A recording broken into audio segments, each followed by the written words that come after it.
আচ্ছা, Facebook event হচ্ছে ফেসবুকের খুবই গুরুত্বপূর্ণ একটা বিষয়। আপনি যদি ফেসবুক পিক্সেলকে প্রপারলি বুঝতে চান তাহলে ইভেন্ট বিষয়টা বুঝতে পারাটা আপনার জন্য অনেকটা ফরজ বলা চলে, ঠিক আছে? সো ফেসবুক পিক্সেল হচ্ছে ফেসবুকের একটি খুব জনপ্রিয় একটি টুলস, যেটার মাধ্যমে আমরা যেটা গত ক্লাসে বলেছি যে আপনি আপনার ওয়েবসাইটের সাথে ফেসবুকের একটা ডিরেক্ট কানেকশন করে দিতে পারবেন, একটা কো রিলেশন করে দিতে পারবেন আপনি। আপনার ওয়েবসাইটে একজন ইউজার ভিজিট করার পরে সে যা কিছু করছে, ধরুন হচ্ছে আমি একজন ইউজার হিসেবে লার্নিং বাংলাদেশে যদি ভিজিট করি এবং আমি এই যে স্ক্রল করছি, এটা একটা ইভেন্ট। আমি ধরুন এই সামি ভাইয়ের এই কোর্সটাতে ক্লিক করলাম, বিজনেস ইন্টেলিজেন্স উইথ এক্সেল, হ্যাঁ। সো এটা একটা ইভেন্ট, আমি একটা জায়গায় ক্লিক করেছি।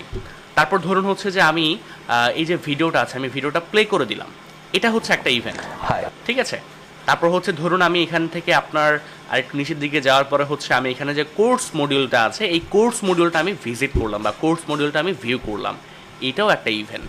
দ্যাট মিন্স আপনার ওয়েবসাইটে একজন ইউজার ভিজিট করার পরে সে আপনার ওয়েবসাইটে যা কিছু করছে, যে কোনো কিছু, এনিথিং, যে কোনো কিছু করছে, প্রত্যেকটা জিনিসই হচ্ছে এক একটা ইভেন্ট।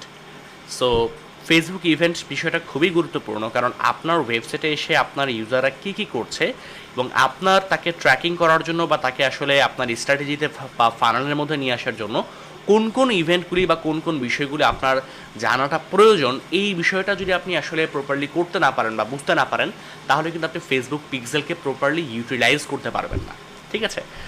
সো আশা করি ফেসবুক পিক্সেল ইভেন্ট জিনিসটা কি বা ফেসবুক ইভেন্ট জিনিসটা কি, এই জিনিসটা আপনারা মোটামুটি বুঝতে পেরেছেন। দেখা হচ্ছে পরবর্তী ক্লাসে আপনাদের সাথে।